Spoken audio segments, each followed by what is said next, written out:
We'll let people know that we are alive tonight and we are back. We've been off for a couple of weeks with pre-recorded shows because you have been away on a big trip that we're going to be talking about tonight.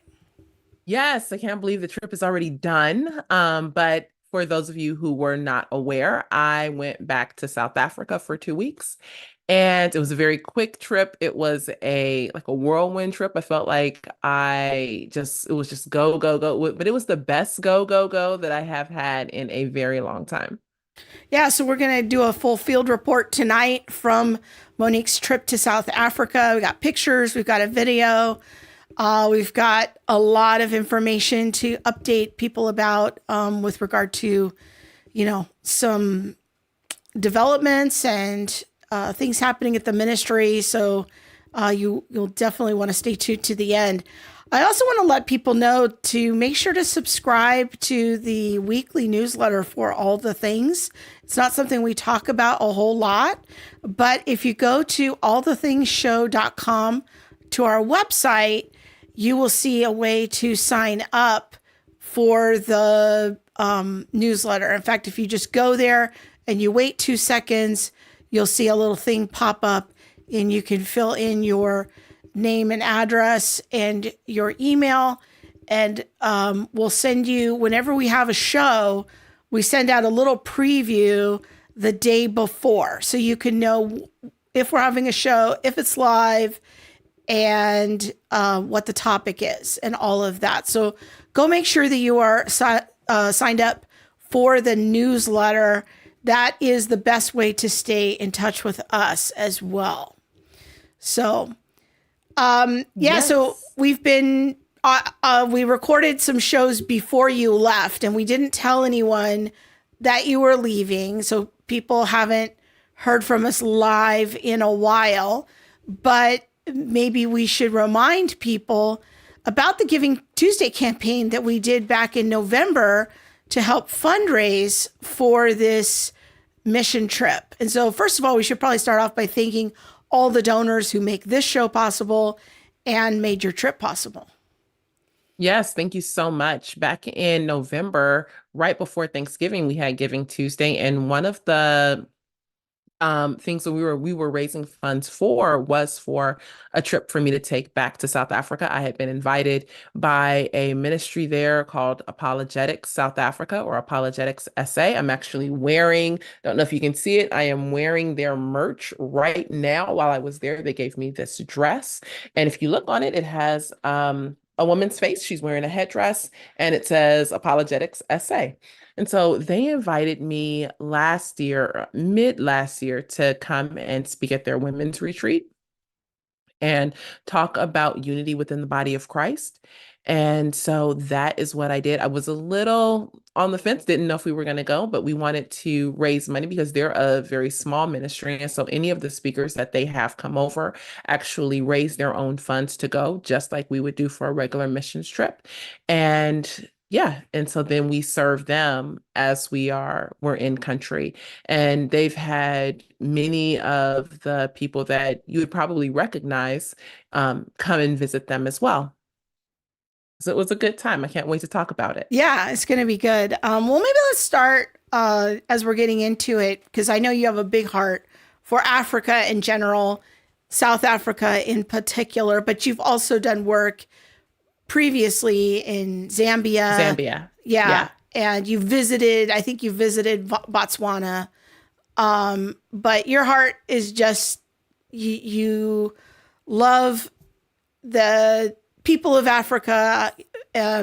You have so many connections and ties in South Africa. And so I wanted to start maybe with a little bit of just a tiny bit, you're not a historian, but to just put a little bit of historical context in place for some of our younger viewers that may not even really understand some of the historical context of race issues in South Africa or even know what apartheid is.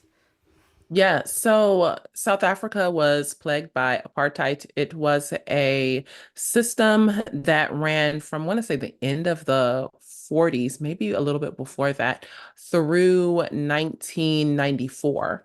And in 1994, Nelson Mandela was freed from prison, and I wanted to say within, months later, the entire apartheid regime fell. And so, yes, when we think about Nelson Mandela is a major figure in South Africa. He was jailed for 27 years. It started out with accusations of treason and wanting to overthrow the government, the apartheid, government and regime there. And he was originally sentenced, I want to say, for 5 years. And then he tried to flee the country, and there were some other accusations and charges. And he was sentenced to life imprisonment, if I'm not mistaken. But he actually served 27 years between 2 to 3 different jail cells. The longest stint was served on an island called Robben Island, and it's like an hour's ferry ride from Cape Town over to Robben Island. Robben Island used to be a leper colony, or a leper area. And eventually that is where they ended up keeping political prisoners. And so, yes, Robben Island, is now it's turned into a not a museum, but like a tourist attraction where people can go, you can take tours. They've actually had some of the guards and some of the prisoners come back to Robben Island for reconciliation, to hear the experience of those who were jailed, but then also hear the experience of the officers who, imprisoned the prisoners.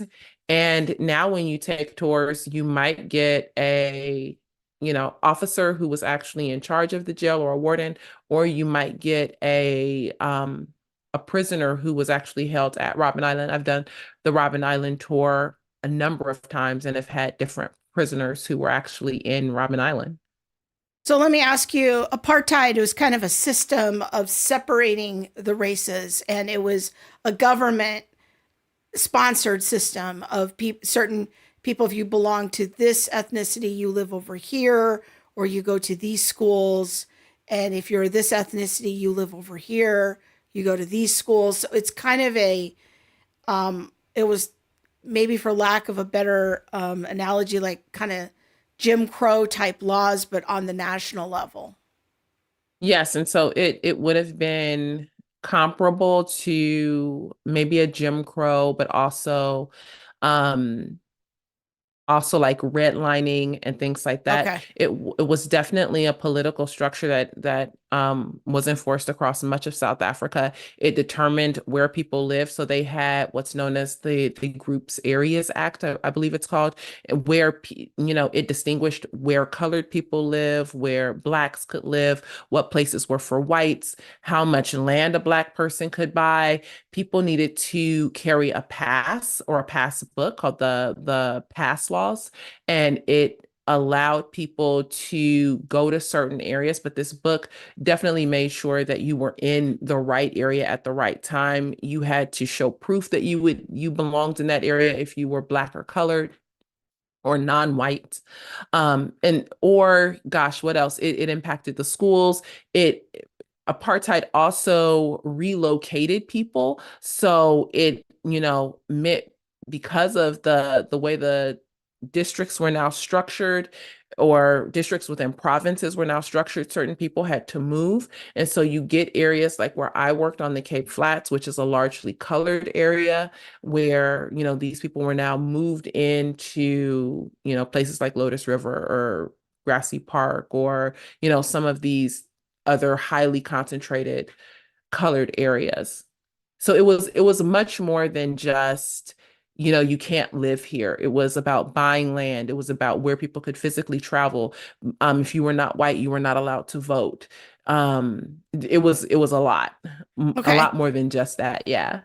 Okay. So maybe talk to us a little bit about kind of the major streams of ethnic groups that are there, because I know, based on our conversations, South Africa is not just black and white. I mean, there's a variety of languages, cultures, kind of all coming together.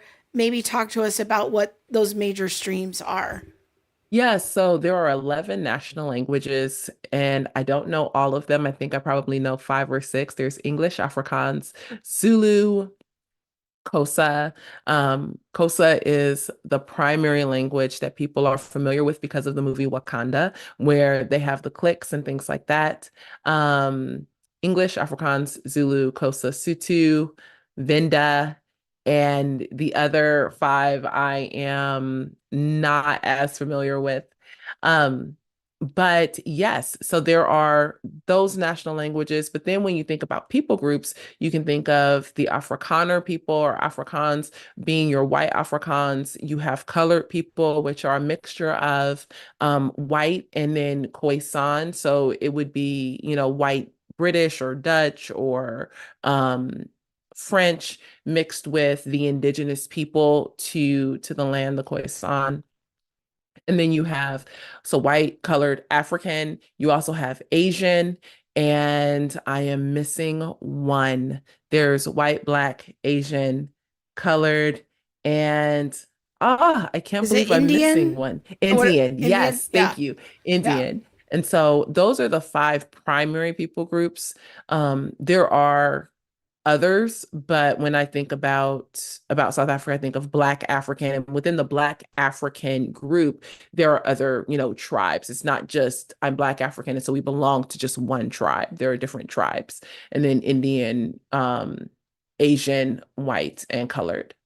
So when you lived in South Africa in 2014 to 2018, and then you had been there a couple of times on short-term mission trips prior to that, um, what progress do you think the country had made at that point from the Mandela days and the fall of apartheid to when you were there? Like, was it just because I keep reading about, even in evangelical books, I was rereading the section today, and Eric Mason's Woke Church book on where he has a little short discussion on page 151, I believe, on South Africa and the racial reconciliation efforts.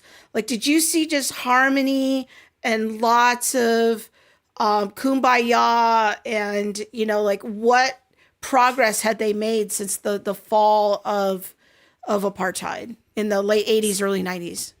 So the Truth and Reconciliation Council is what most people refer to when they're thinking about South Africa and thinking about the repair that's been made. One of the things that I definitely saw was going to some place like Robben Island, where that this is where many of those conversations were had about, this is what it was like for me as a prisoner, but then this is what it was like for me as a warden, and this is why I, continued to work here, or this is, the way that I was raised and how my family thought about things. And so there was definitely conversation that was meant to be able to build reconciliation.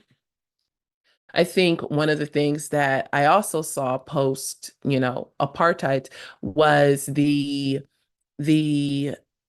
movement of people. So not all Black people lived in townships, and not all white people lived just in white areas, and colored people also lived in places that they historically couldn't live. Now, because of apartheid, there definitely is more segregation than I think what I've experienced here in the United States, or not. It's not even a by law segregation. It's just as this is where we live, and so this is kind of where we live and what we do, and this almost familiarity of the area. So when you think about a township, not township living isn't easy, but I've wondered if there's a familiarity of the township, and so many people continue to stay in the township.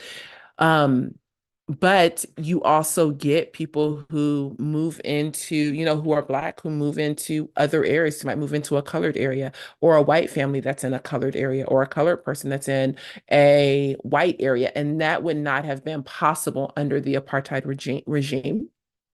And so, or even, being out past a certain time, or being in a certain area after a certain time, and having that freedom of movement. Movement was very restricted under the apartheid regime. And so I think those are some of the progresses that have been made post apartheid. I think the idea that people can vote. I don't have to sit and allow just, the white constituents to be able to tell me what my life should look like. I also have a say and I can vote and can, help make change in my nation as well. So there's a quick question on here from Natalie, our friend. What was defined as colored? Did I understand correctly that colored was a different group from Indians and black?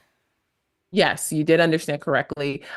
Colored would be those of mixed race. And so they are mixed white and indigenous. They would not be black because a black person would be someone who is specific to that tribal group. So They have no mixture of blood. you're using But black and indigenous as synonyms.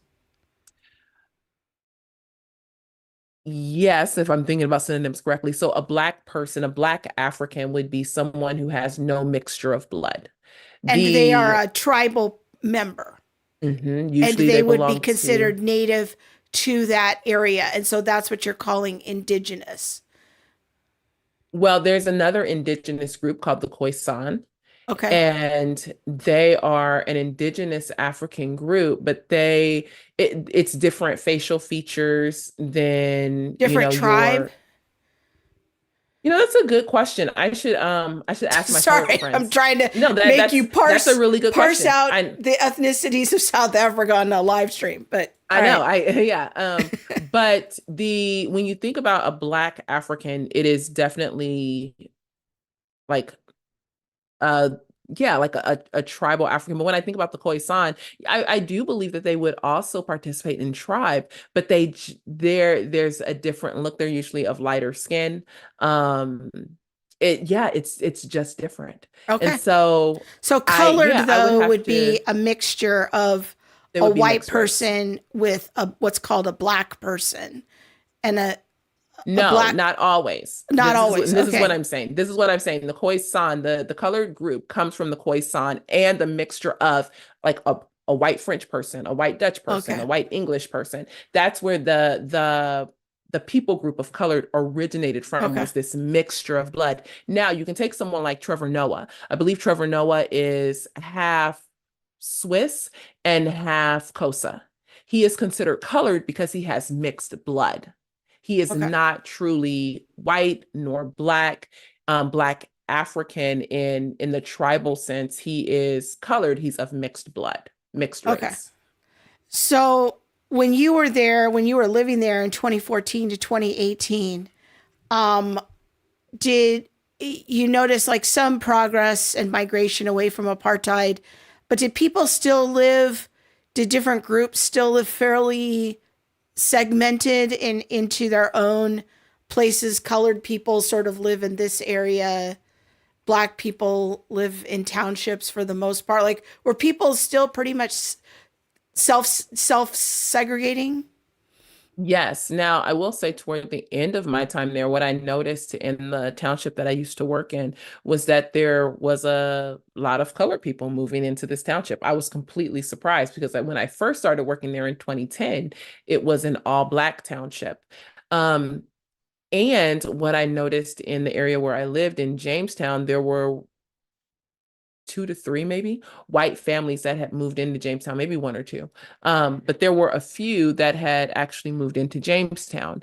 And so you can see the movement and the migration. When I lived in an area called Paradise Clough. And that area was all white. It was an all white area. And what I was noticing was that a colored family had moved in. And so you could see the slow progress, but primarily, yes, people did live in, like Blacks lived in townships, and colored people did not primarily, and white people did not. So how did people feel about you as an African American living in South Africa? Like, how did they view somebody like you when you lived there? It just depends on the person, it depends on Okay. the group. So I largely had no issue, with as far as me as a person, I didn't have a ton of issues. There are definite thoughts about Americans overall. And I think that can get, those lines can get blurred because while you might like me, you might not necessarily like my nation. There are thoughts that I have, or comments that I've heard from some like Black Africans, like thinking of like a Zulu or a Xhosa person in regards to what it means to be African American. I've been told that it's very interesting that I would use the term African American because truly I'm American. So they Um, would view you by and large as being an American, not yeah. as an African. They're kind of confused by that label. Is that what you're saying? Yeah, it's why aren't you just calling yourself American because you're American? You don't hail from the African continent. Now that's a debatable point, you know what I mean? Like Yeah. I But that was do, their but that would be perception the, about you. yeah. I think more so than anything, the conversation will come down to Americans and what are Americans doing, I see. not necessarily, me being Black American. But I would say largely very well received, very loved on and things like that. It would be the oddity for someone to say something, Now, did they disparaging, think, did people, if they were disparaging. just looking at you, did they think you were a colored person until you Most of the started time. talking? Most of the time, Okay. yes. There are things that, as an American, I do, and like always having a water bottle with me. Americans, we carry our water bottles everywhere. Other people don't do that. And so that was something that would give me away. Or when I would have interns come over from the States or teams, from the States with the organization I served with, they would have their water bottles. And then they'd be like, there's the Americans because they have their water bottles, our Stanley cups. And so there were those kind of things. But by and large, yeah, I've had people just automatically, speak to me in Afrikaans. When I was heading to Cape Town on this trip, and there was an elderly woman standing next to me, and she almost fell. And so I put my arm out to catch her, and she turned and she began to thank me in Afrikaans. It isn't, that And naturally, you spoke strange. back to her in Afrikaans. As best I could, as best I could, but nobody really has time for my Afrikaans. It is a Well, very special situation. this is great conversation because we've never really talked publicly about, kind of your story and your thoughts about South Africa. Even though we've been doing the show for a long time and people are always very curious. Maybe talk about your mindset at that time when you were serving as a missionary in 2014 to 2018. Like what were you doing? Because people always are asking about that. What were you doing and what was the lens through which you were doing that work?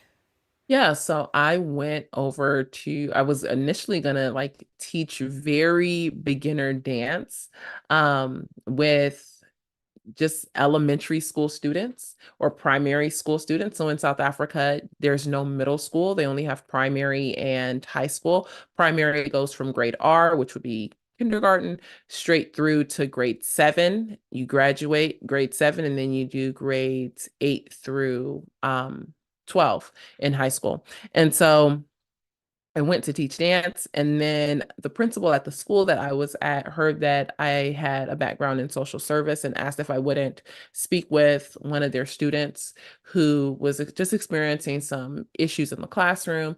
And I did that. And then there was another student after that. And so then I started to um, just meet with young people and hear their stories and give them an outlet to be able to talk about what life was like for them. We play games, we do artwork and things like that. And I also talked with teachers about their experiences working with, sometimes 50, 55 kids in a classroom and having, at least 2/3 of the students in that classroom with some form of trauma. So I would sit and talk to them. They would refer their students to me to come and spend time with Miss Mo and talk about all of their feelings and what's happening in their homes. And so that was what I was doing. I was talking to young people. I ended up expanding beyond that initial primary school that I was at to a few other schools in the area and just spent time talking talking to kids. That was my everyday was how can I talk to a kid today? How can we go for a walk today and get some bilateral movement in to help them with some of their processing? So when you were doing that work, what was the culture in the country like that? And when we're talking about trauma here, we should maybe clarify because this word has been so hijacked. We're not talking about my parents disagreed with me and hurt my feelings. Like that's not the trauma we're talking about. We're not talking about things that really should be a matter of resiliency in a normal child. We're talking about real traumas. Like maybe you can tell us a little bit about the area in which you were working and why a school would have a need for somebody like you. The trauma would be so pervasive that they would need that kind of help.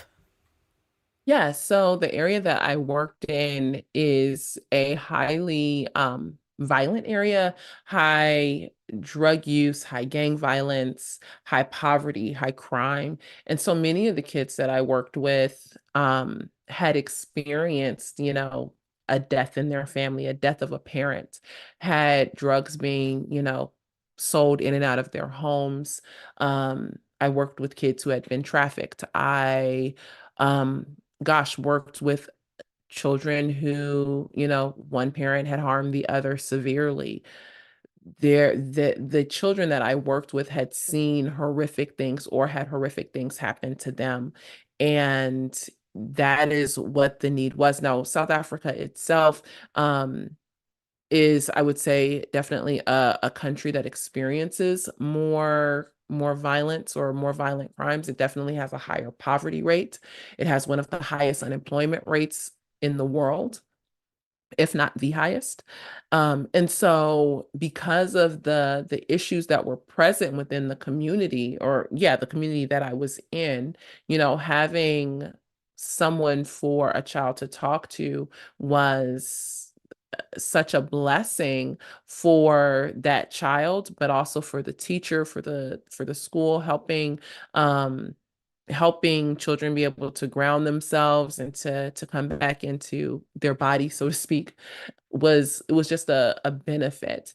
And so it wasn't just me, but as time passed or progressed, I ended up with an assistant, and I ended up having interns from other local universities there, but then also interns from the States would come over.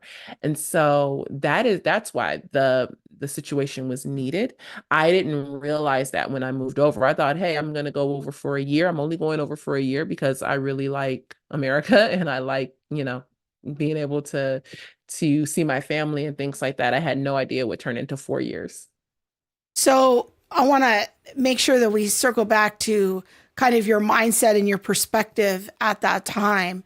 We've talked, over the years very briefly about how you came out of critical race theory, but we've never really talked about how that impacted your work in South Africa and that framework as you were a missionary over there, like bringing that mindset to it. Did that shape anything that you do, or did it inform your work there in any way? I think that it was always the underlying motive, like operation for me, but I wasn't talking to kids about their, oppression or things like that. That was just my reason why I was doing it, helping to free a kid or helping to help a child like progress beyond the oppressive systems that they were forced to live under. The organization that I partnered with while I was in South Africa also had that same, idea and mentality, looking at how do we protest, how do we stand up for the marginalized, and all of those more socialist leaning ideas. And so that's what I was doing. I recently, or that's where my mindset was. I recently came across a journal that I kept, and I had all of these thoughts about, white people and just all of my little journal writings and things like that. And I was like, wow, I can't believe, how far I've come in my thinking. And, at that time, I wouldn't have thought that there was anything wrong with the way that I was thinking about white people, and just could have acknowledged, like, yes, like, you're white, and we might be friendly, or you can be a friend, but we also are very clear that whiteness and white systems are the reason for this poverty, are the reasons for this drug use. And by, protesting or standing up for the marginalized, that's the way to help a child overcome, some of these things. Now, there were also other ways, teaching a child leadership skills and Right. independence and, some of those other things, but the main issue was the marginalization, that, or the oppression that was done or inflicted by whites. So in 2018, you were scheduled to come back to the States for a brief trip, and you were coming home to see some family, and that in on June the 3rd of 2018 is when you and I met in person for the first time. Prior to that, we had been talking to each other on Zoom and Messenger for about 7 months by that point. But it maybe right before we were going to head into the break here, maybe just explain really briefly why you ended up coming off the emission field. It was sort of an emergency situation while you were here in the States. You were only planning to be here about, I think, 8 to 10 days, and then you were going to go to France for a few days and do a retreat, and then you were going to go back to South Africa and then go do some ministry in Zambia. Like, you had a whole life plan going. I And, did. you know, making an emergency transition off the mission field with just a carry-on suitcase was not part of that plan. No, it was not. And so I had planned to come home because my oldest nephew was graduating sixth grade. And if you understood the relationship that I have with my oldest nephew, with all my nephews, but this one in particular, um, you would understand that I will come home from South Africa to see him walk across that stage. And so I had already booked a ticket to come home. And a few days after booking that ticket, we were in a like an all team meeting, and one of the staff members from the partner ministry that I worked with had a conversation with someone. And in that conversation, a death plot was revealed. And so in that meeting, I was pulled to the side and was told, the happenings of that meeting, what was said, and everything like that. From that meeting, I ended up going home, and I never went back to school ever since then.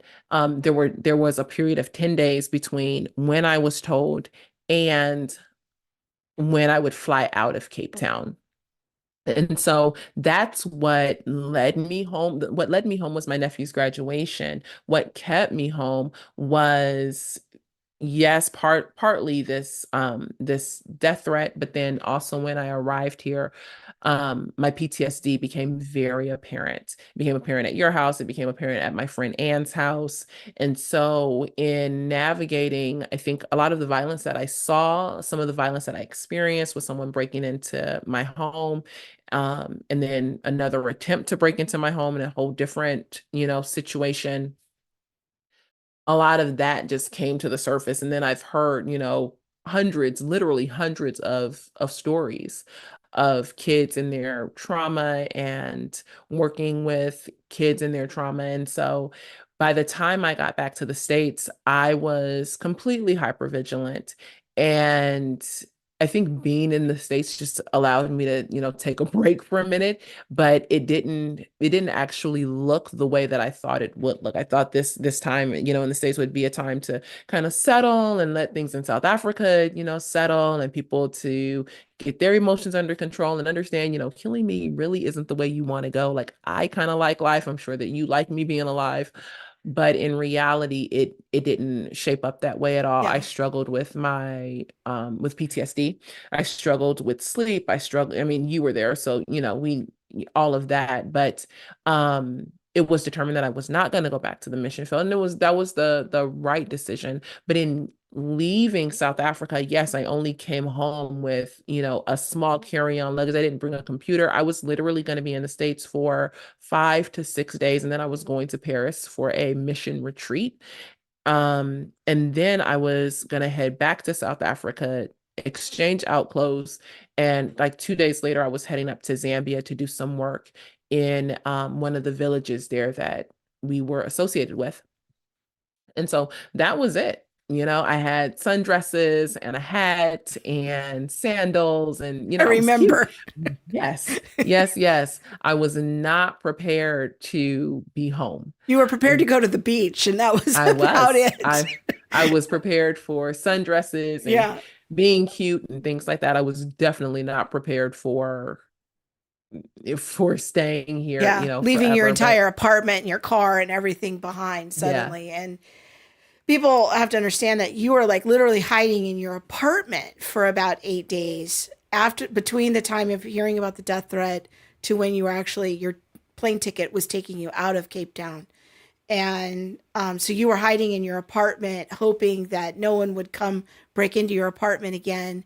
And then when you came here, there was your PTSD of the trauma that you had experienced, but then you had all this secondary trauma as a result of listening to all of the violent stories of the children. And that just kind of created a cascade of events that resulted in you transitioning off in an emergency fashion.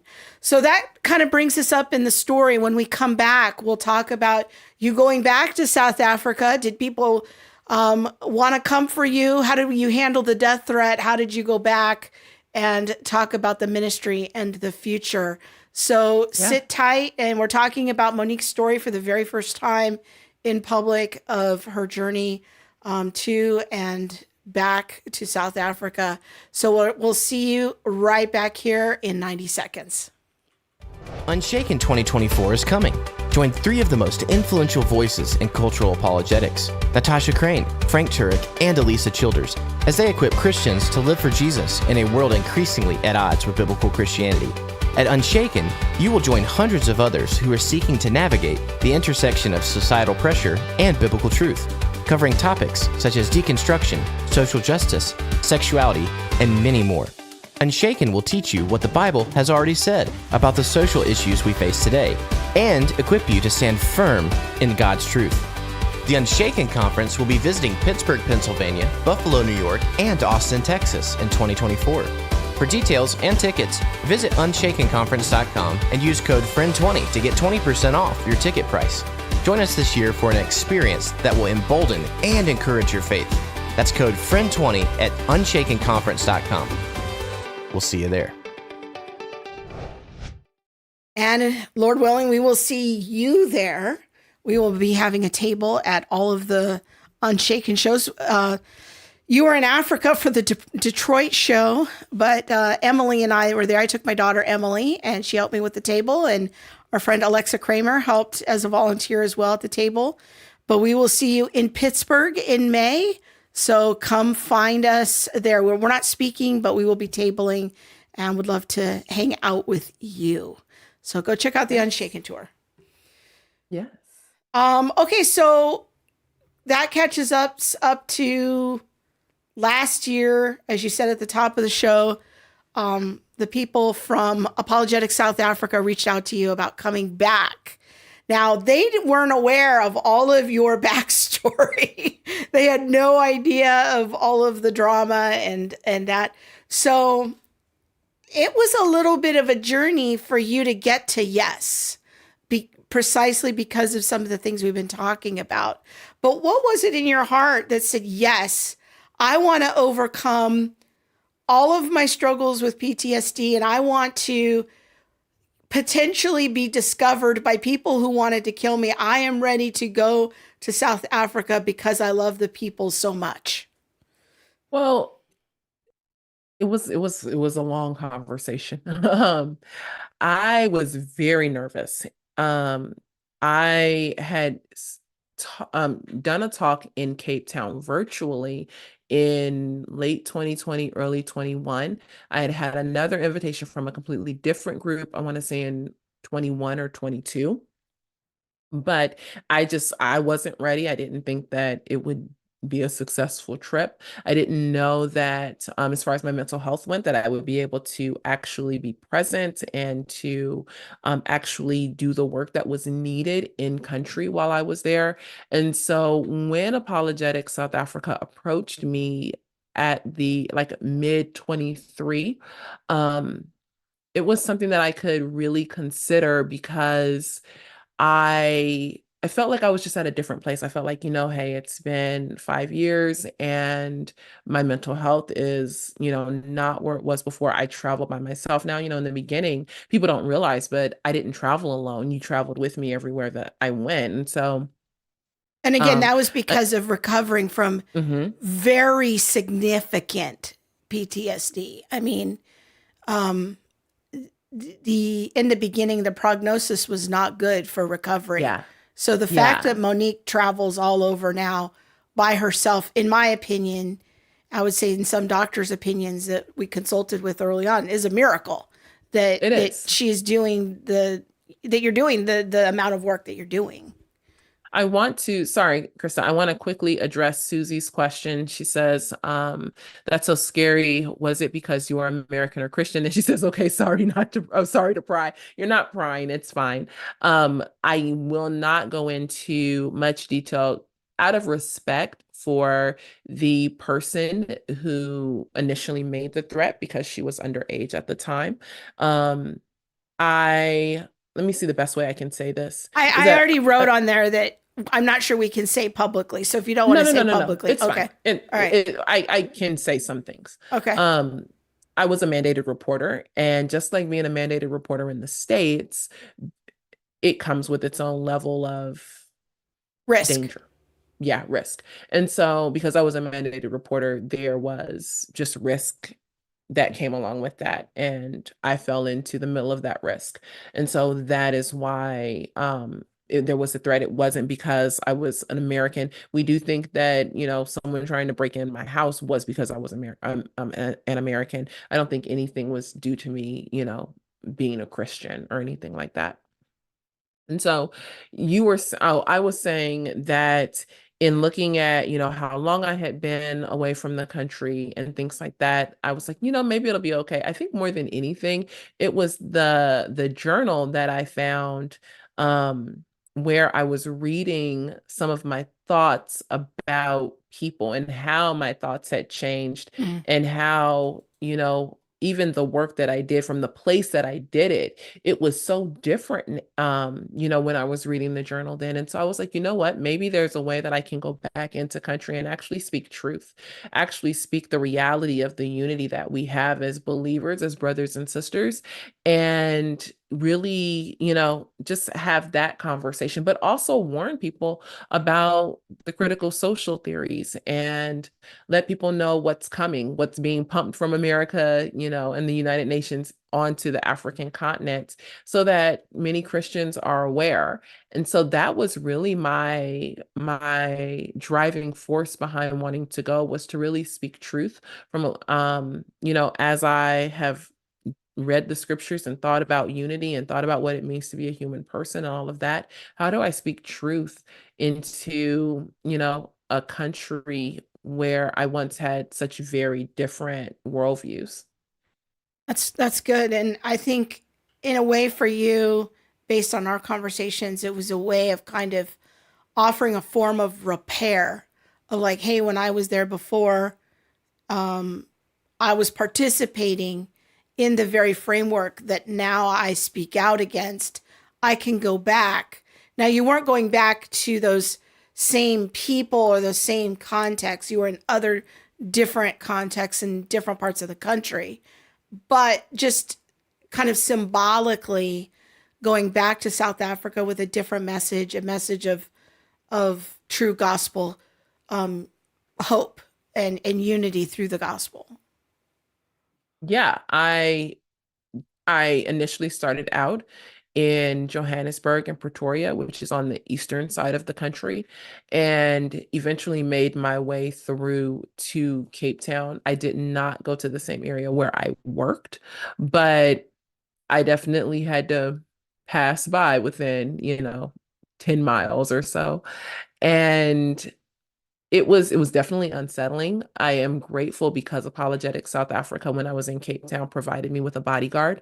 And so I wasn't just, out there driving alone or, just with people, just out in the open. But I did have a bodyguard. They were very careful not to have me stay anywhere near where I worked. So I stayed about an hour, maybe a little bit more from the place or the area where I was originally working. They took so many steps to make sure not only that I was physically protected, but that emotionally and mentally, like I was okay, that everything that happened also helped me to feel like I was safe.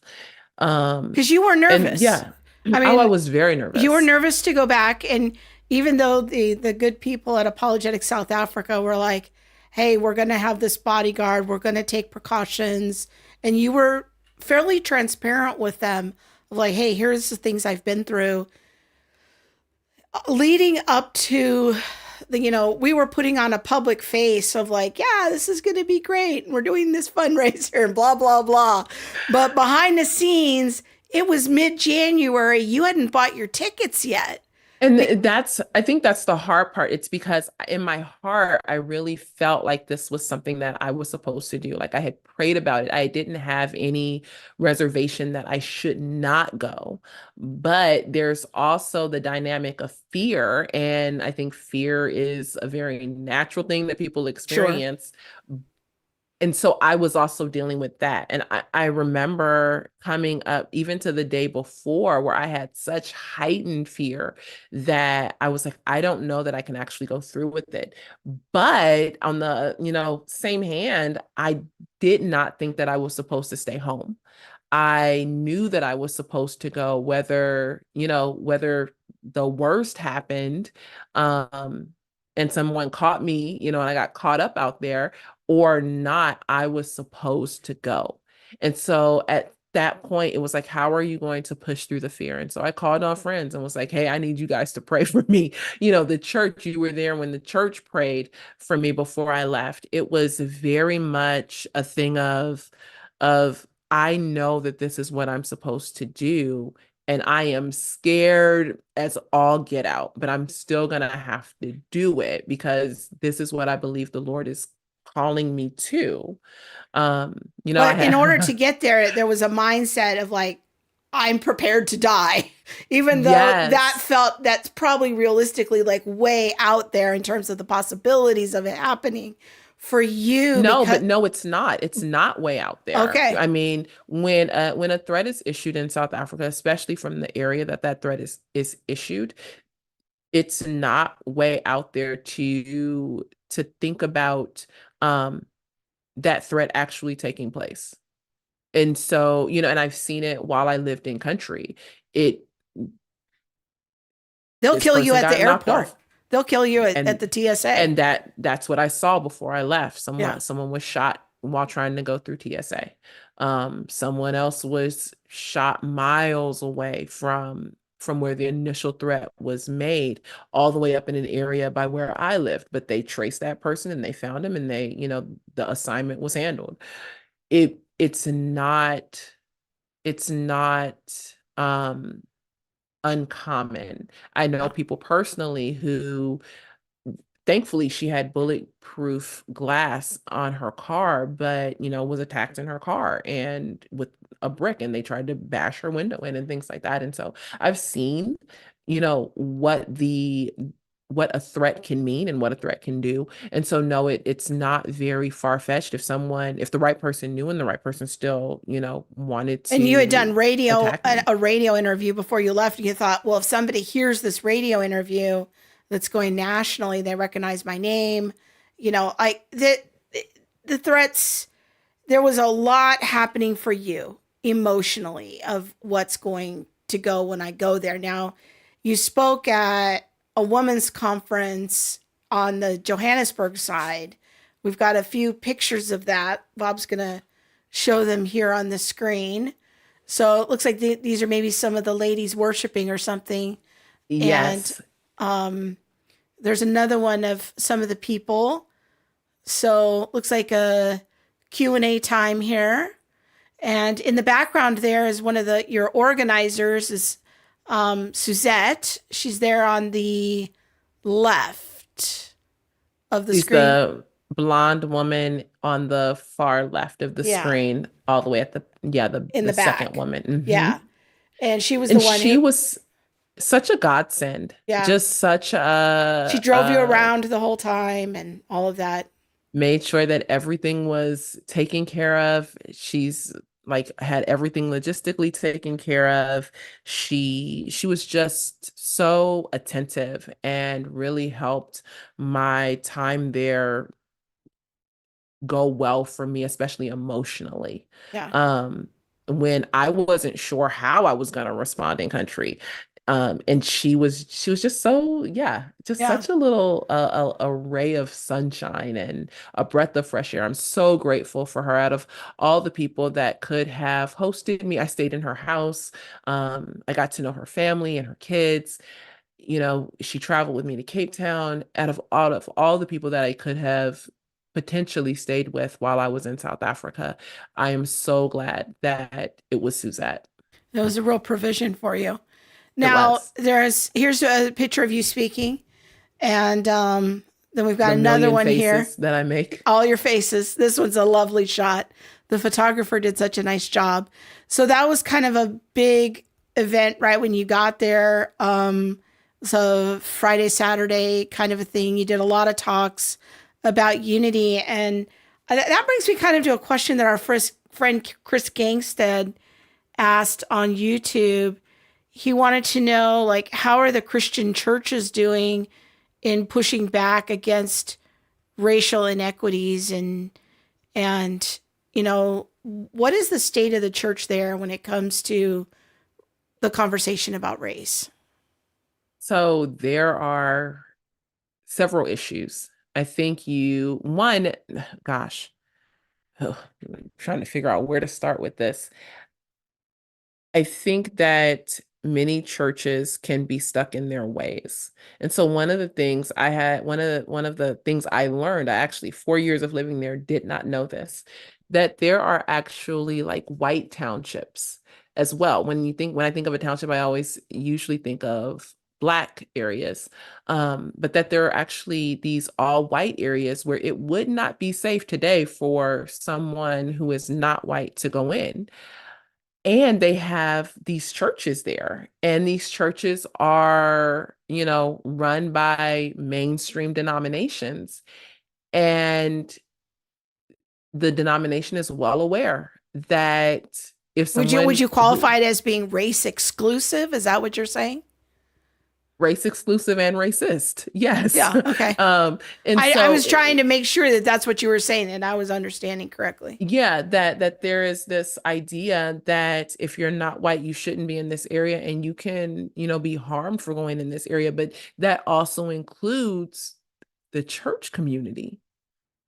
And so where I could possibly see someone planning a church there so that they can go and make a difference, so that they can go and break down some of those barriers, so that they can do evangelism and bring people to repentance and things like that. No, these mainstream denominations are just there, going with the flow and upholding this racial division or racism, which is, ethnic partiality and hatred. And so they're upholding sin. And so there's that aspect of it. So I it's had not a a lighthouse in a dark place. It's rather participating with the racial partiality in the name Yes. of Jesus. Yes. And so there's that. There are also, churches that are just going along with their own flow, who are completely unaware of things like CRT or woke ideology and all of that. And so they're just going along.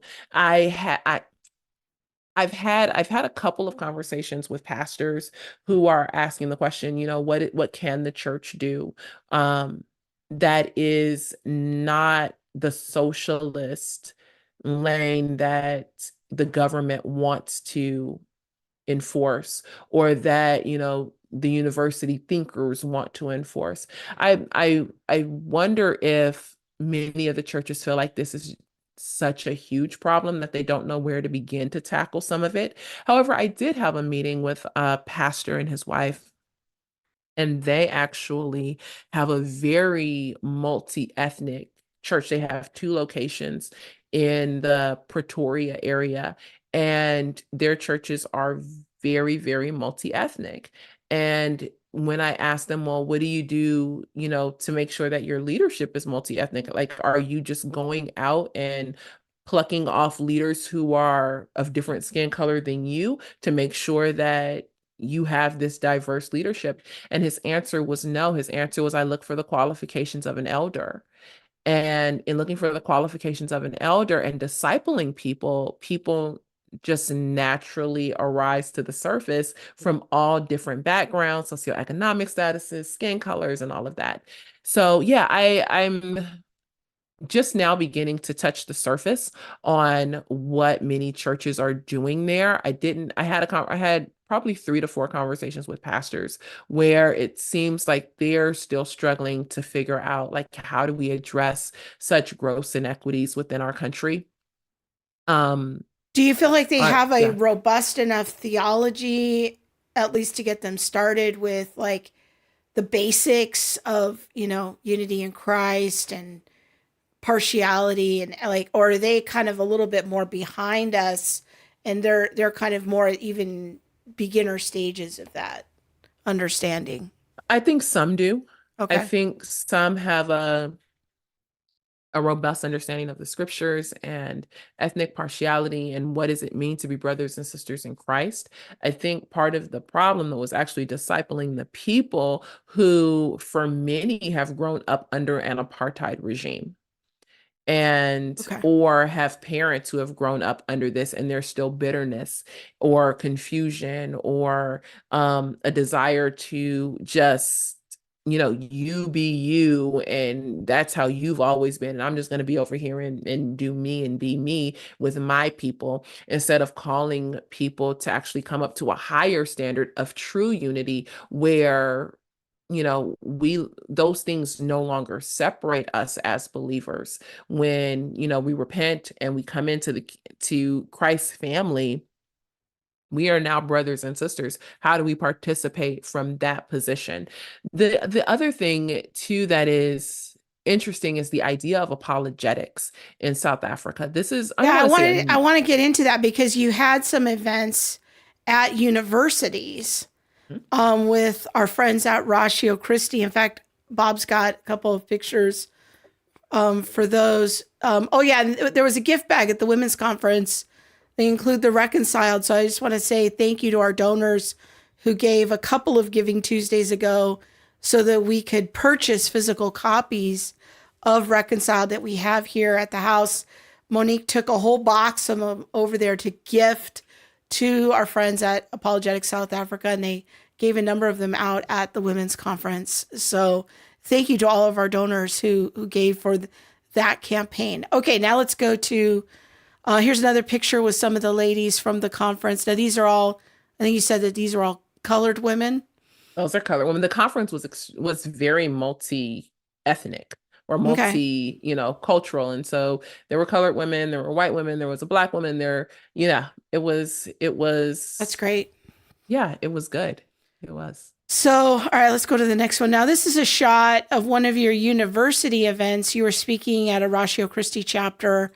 And for those people who don't know what Ratio Christi is, it's kind of, if people have ever heard of Campus Crusade or InterVarsity, it's these campus chapters. Well, these Ratio Christi focuses on apologetics, and they are a global ministry, and there's a number of chapters at universities in South Africa. Our friend Dr. Corey Miller is the CEO of Ratio Christi. He's also on our academic advisory council. So I'm super glad you got to do these events. But talk to us about the events here. We're going to show the picture of Dr. Simon Brace and his wife. He heads up the Ratio Christi in South Africa and all of that region.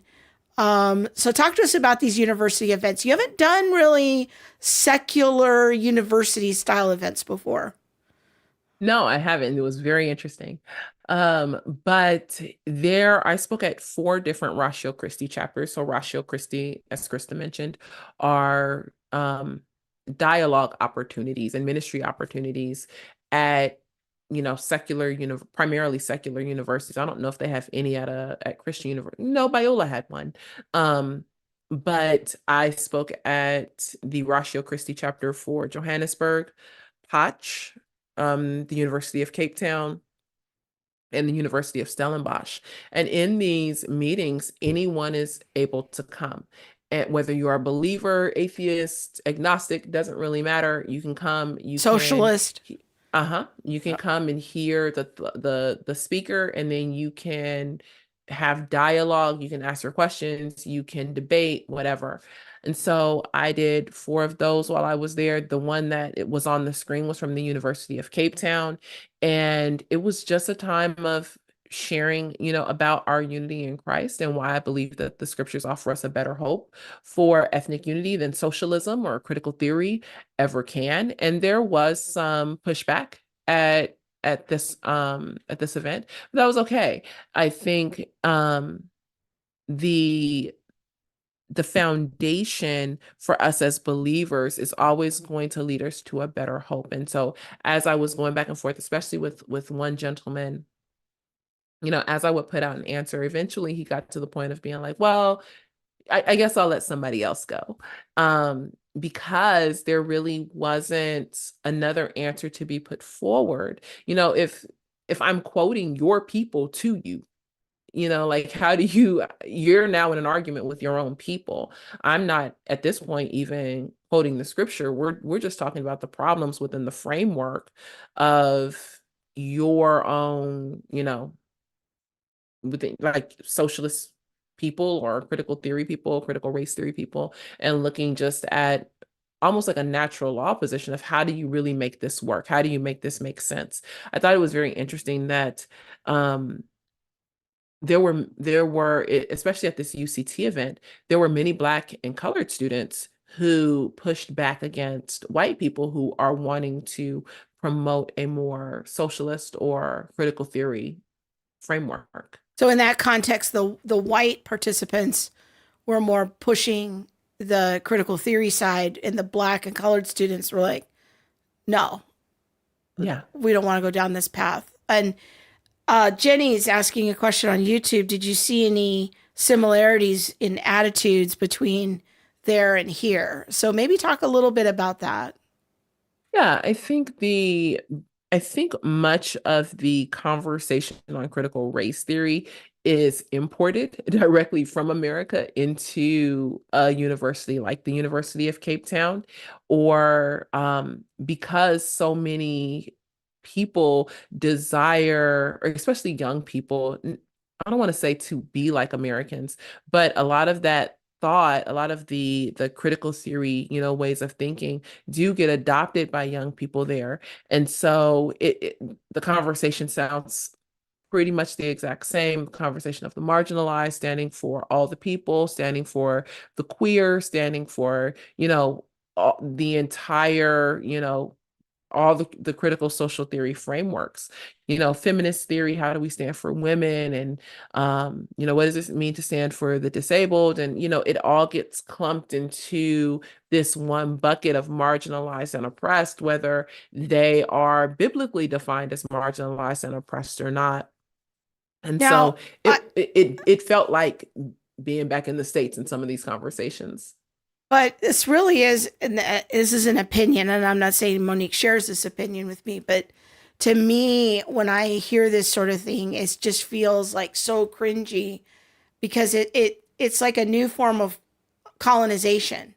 Once again, we are exporting, in this case, what I would say is the worst of our ideas from the West, and bringing those into Africa, and they are getting adopted and beginning that toxic pollution into the minds and hearts of African young people. And I think it just is so sad to me that that's happening. But it to me, that's just kind of another version of colonization. Now, you also did a kids event. So what kind of questions came up there? Oh, okay. So I spoke at a youth group, and it was young people between 11 and 17. And they just had some of the best questions. What's God's race? How did race come to be? Am I a racist? I'm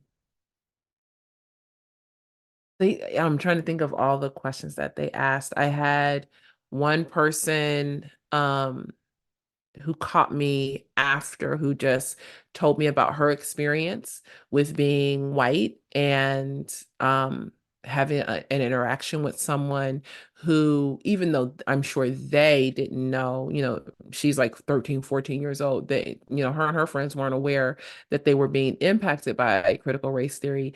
But this idea that she was, a bad person and a racist because she was white, and, there was nothing that she could do about it. That was just her lot in life, was to be a racist. And so she was asking me what I thought about that, and is that true, and how should she respond, and all of those things. And so I had got to have a very nice conversation with a young person there. So yeah, they had some great questions. We talked a lot about bringing bringing clarity to the racial chaos that's happening all around us. And when I asked them certain questions, every hand went up. Like, how many of you have ever heard of the term woke? How many of you know what it means?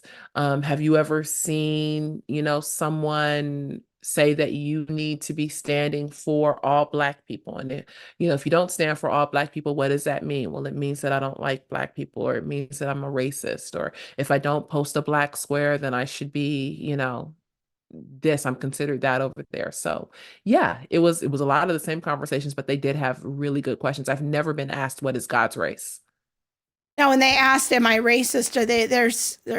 I assume they're asking if they're racist, not if you are racist. Or were people asking, Yeah, are they they racist? racist? Okay. Yeah.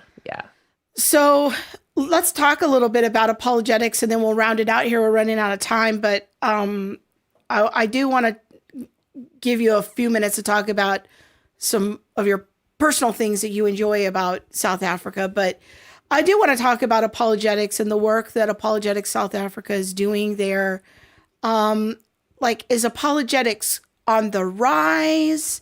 Is it really having a hard time getting off the ground? Like, how are African Christians engaging with the topic of apologetics? Is it growing?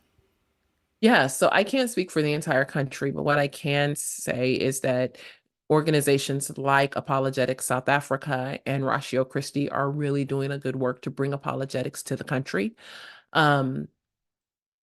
When I was there between 2014 and 2018, I didn't see any apologetics being had. And now to see Apologetics South Africa having a Bible college and equipping people to be able to go out and defend their faith, to think logically about their faith, is awesome. Now they are in Pretoria, and they have, some reach into some other areas, but they definitely need support in doing that. And they need people to come over and to speak and to share the truth of not just the gospel, but to share the truth of what, some of these apologetic issues are, things like deconstruction. Oh my gosh, I spoke with so many people who had never heard of the term deconstruction before. There are so many people who are asking, basically Natasha Crane's question, how do I keep my kids on God's side? Or, in my church, what do we do with the pastor who supports LGBTQ plus? How do we think about people who are in the church who identify as LGBTQ plus? There's a huge need for apologetics in South Africa. And I'm grateful for Ratio Christi and for Apologetics South Africa because they're taking a stand and saying, yes, we love the Lord our God with all of our heart, but we also love him with all of our mind as well. We can think logically about our faith and give an actual defense for the faith that we have. Do you think, though, that apologetics could be seen as kind of a white thing? That it's, just an American thing? Or do you feel like there's pockets now that are of the church that are starting to embrace it? I'm not sure. I That's a question that I have still yet to ask is, Okay. how is apologetics seen on more of the large scale? Is it seen like something that is coming out from America where, there's a lot of people who are skeptical about Americans and what comes out from America. And so I don't in what I saw, I didn't see any like stark resistance to apologetics. I actually saw people who were very grateful to learn their faith and to understand it in a new way.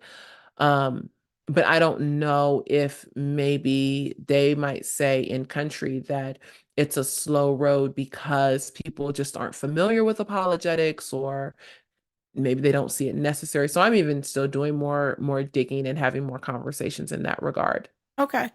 So Chris is asking the question that everybody wants to know is tell us about the food. The best.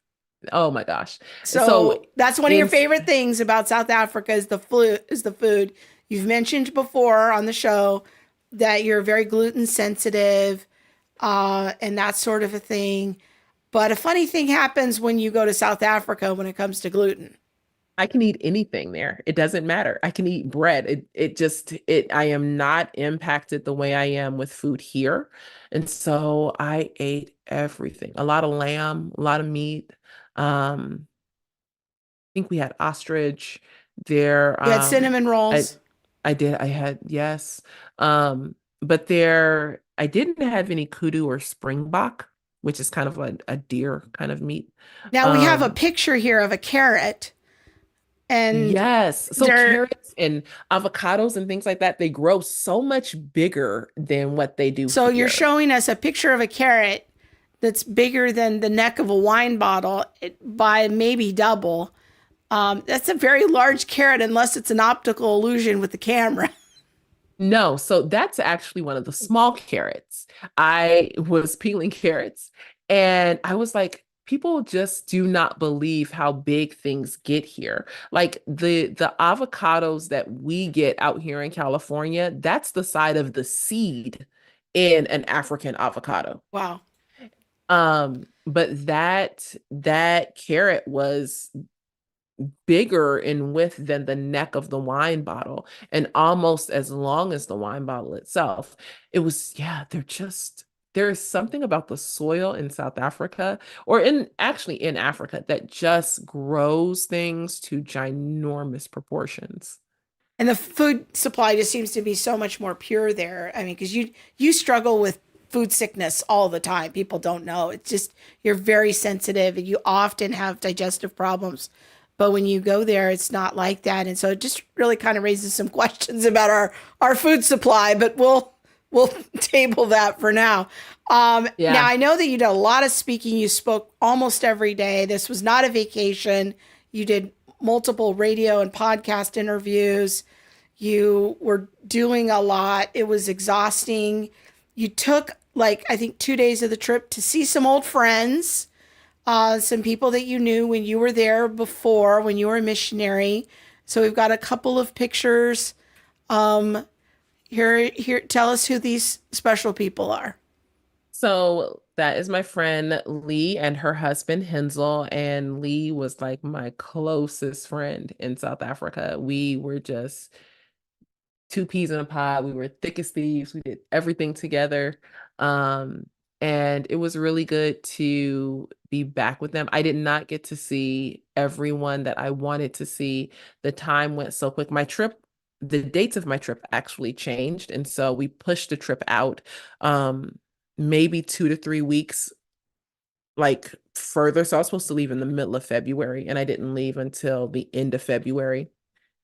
which meant that, some of the days were definitely different than Yeah. how I planned it. And so I do feel sad that I couldn't see some of my other friends, but I definitely needed to see Lee and Hensel and their kids. It's been almost And all six their years. extended family. Mhm. You guys had a couple of gatherings because that's a big deal Yeah. in South Africa. They took you to Yes. this special place. Bob's got a picture of that. Um, it's called the Postcard. It's called Postcard Cafe. And so this was on my last day in Cape Town. We went and had breakfast here. I took this picture with my phone, and it's called Postcard Cafe because wherever you sit in this restaurant, you get a view that looks like a postcard. And so, yes, that So you is sat that is outside with Postcard all the Cafe. bugs? No, I was actually inside. Oh, okay, And okay, so many of the restaurants in South Africa are kind of open. People okay. don't mind the bugs, they don't mind the bees. And here I am, like EpiPen in hand, because I can't get stung by the bees and things like that. But I was surprised I didn't see any baboons. This area, if you go maybe a half mile up, is right. It's right at the bottom of a hiking trail where there are tons of baboons. I actually went hiking on one of my birthdays while I was there, and ran into a family of baboons. And I ran for my life, even though you're not supposed to run when you see baboons because they can give chase, and if you have food, they will get you for it. They're very aggressive. So, So you saw a yeah, I was. spider, and we're gonna cap it off here with Monique's adventure in the house. What happened when she thought a hummingbird flew into the house? Because they don't have screens on their windows, right? So no, they don't. No one really has screens or screens on their doors or things like that. It's like you open the window and things just come in and then they leave, and nobody really thinks about it or cares about it except for me. And so when I turned around, I was in the house and I turned around and I was like, oh my gosh, there's a hummingbird inside of the house. Like right there, there's a hummingbird. And my friend turned around and she was like, oh my gosh. And so I thought we were both thinking it was a hummingbird until she got a closer look, and it was a moth the size of a hummingbird. And I mean, it was like, hummingbirds kind of have that vertical kind of posture. This moth had the same thing. And so, yes, there You said was there was a it was a mess. at the very beginning of the video, people will hear you say something to the effect of, "Oh no, we can't live like this," or "We ain't living like this." All right, here it is.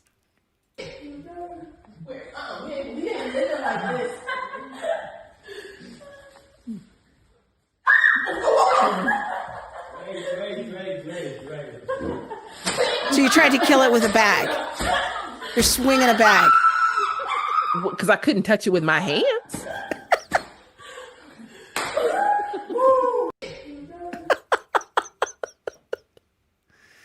So you had to resort to violence against the poor moth. Now, that moth was so big, though, that did not kill it. I thought it was dead, but my friend's son ended up coming, collecting the moth, and releasing it outside.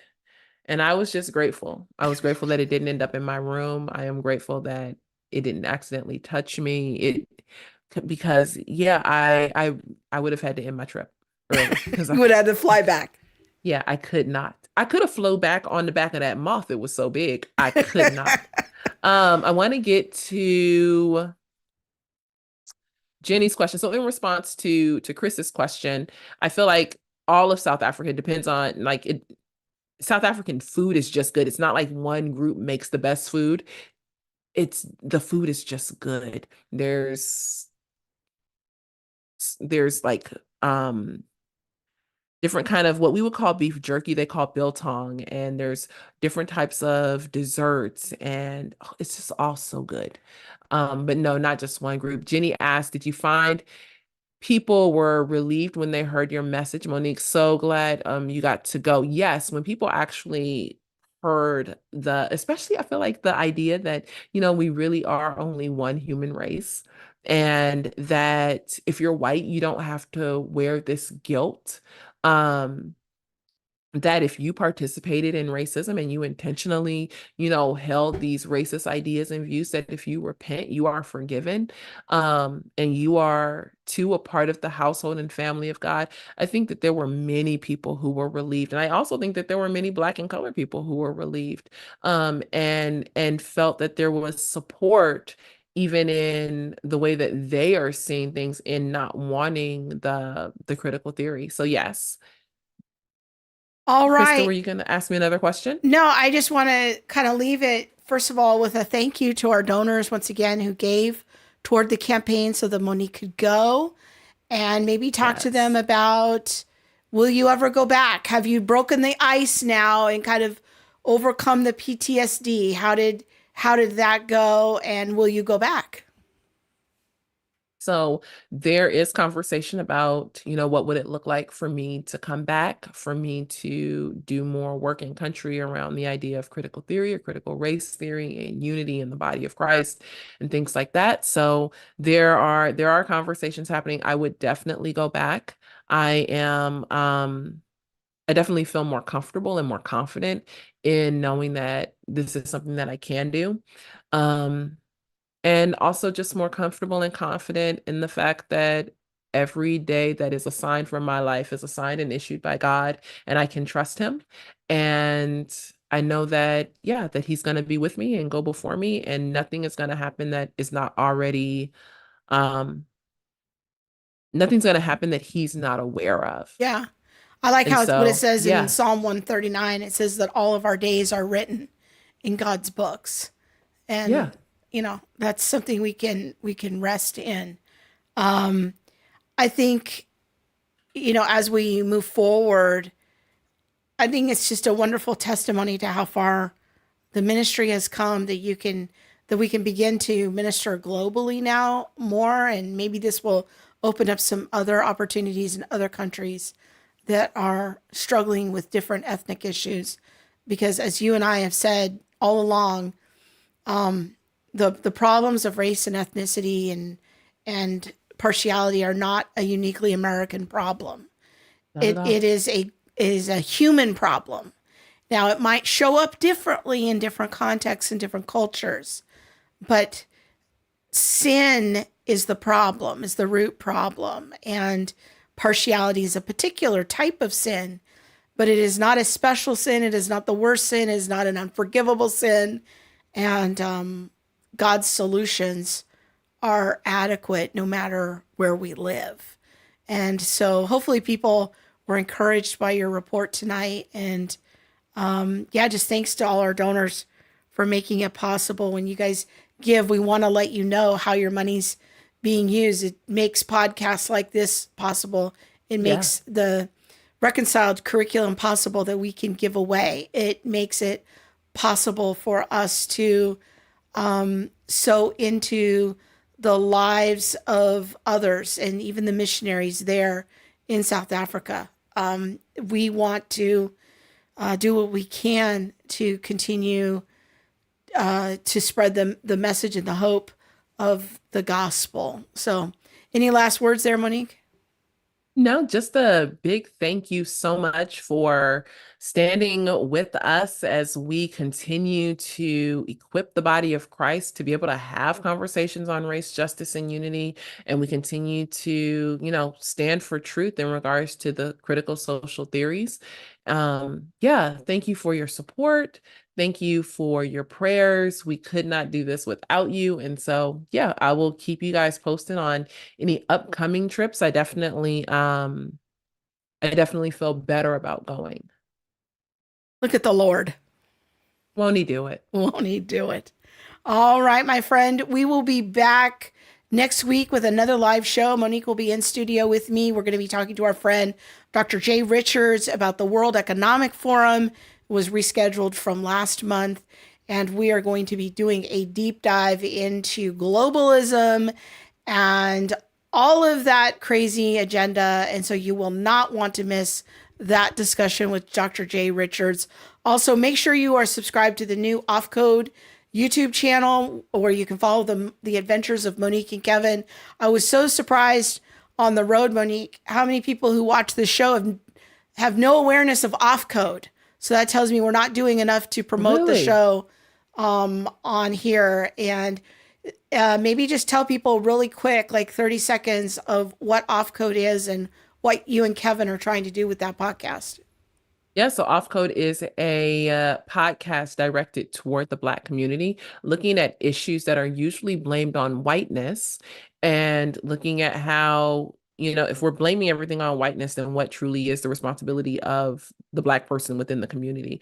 And so we're trying to tackle some of those issues. How do we talk about abortion? Abortion's been blamed on whiteness for a while, but what is our responsibility as African Americans within our nation and within our community to help our community come to a place of flourishing? And so Kevin and I sit and have conversations, or we interview people just to help us all, not just Black people, but us understand what are some of the issues within the Black community.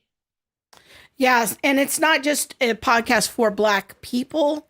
But that's who the conversation is aimed toward. Yeah, Yes. but it's very educational. I love being there when they're recording them. I have learned a ton by listening to the Off Code podcast. So go check that out. Make sure you are subscribed to their new YouTube channel so we can get to 1,000. Because once we get to 1,000, then it unlocks extra powers that we can do with the channel. But we've got to hit the magical number of 1,000. So you can do that to help us out. All right, everyone. Thank you for joining us.